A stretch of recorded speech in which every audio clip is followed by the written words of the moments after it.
വന്ദേമാതരത്തിന് സംഗീതം നൽകിയത് ജാദുനാഥ് ഭട്ടാചാര്യയാണ്. രാഗം ദേശ് രാഗം. ഭരണഘടനാ നിയമനിർമ്മാണ സഭ വന്ദേമാതരത്തെ അംഗീകരിക്കുന്നത് 1980 ജനുവരി 24-നാണ്. വന്ദേമാതരം ആദ്യമായി ആലപിച്ചത് 1896 കൊൽക്കത്തയിലെ INC സമ്മേളനത്തിൽ രവീന്ദ്രനാഥ് ടാഗോറാണ്. പൂർവ്വദിങ് മുഖത്തെ ഉദയസൂര്യൻ എന്നാണ് ബങ്കിം ചന്ദ്ര ചാറ്റർജിയുടെ ആനന്ദമഠത്തെ രവീന്ദ്രനാഥ് ടാഗോർ വിശേഷിപ്പിച്ചത്. വന്ദേമാതരം ഇംഗ്ലീഷിലേക്ക് പരിഭാഷപ്പെടുത്തുന്നത് അരവിന്ദ് ഘോഷാണ്.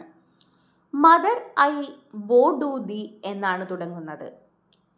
ഈ പരിഭാഷ പ്രസിദ്ധീകരിക്കുന്നത് 1909 കർമ്മയോഗി എന്ന മാസികയിലാണ്. ദേശഭക്തി എന്ന മതത്തിൻ്റെ വിശുദ്ധ മന്ത്രം എന്നാണ് അരവിന്ദ് ഘോഷ് വന്ദേമാതരത്തെ വിശേഷിപ്പിക്കുന്നത്. വന്ദേമാതരം ആലപിക്കാൻ വേണ്ട സമയം 65 സെക്കൻഡാണ്. ആനന്ദമഠം ഇംഗ്ലീഷിലേക്ക് തർജ്ജമ ചെയ്തത് നരേഷ് ചന്ദ്ര സെൻ ഗുപ്തയാണ്. ദ എബേ ഓഫ് ബിൽസ് എന്നാണ്. ആനന്ദമഠം എന്ന സിനിമ സംവിധാനം ചെയ്തത് 1952 ഹേമന്ത് ഗുപ്തയാണ്.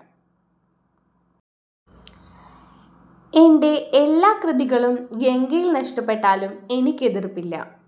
ഈ ഒരു ഗീതം മാത്രം അനശ്വരമായി നിലനിൽക്കും.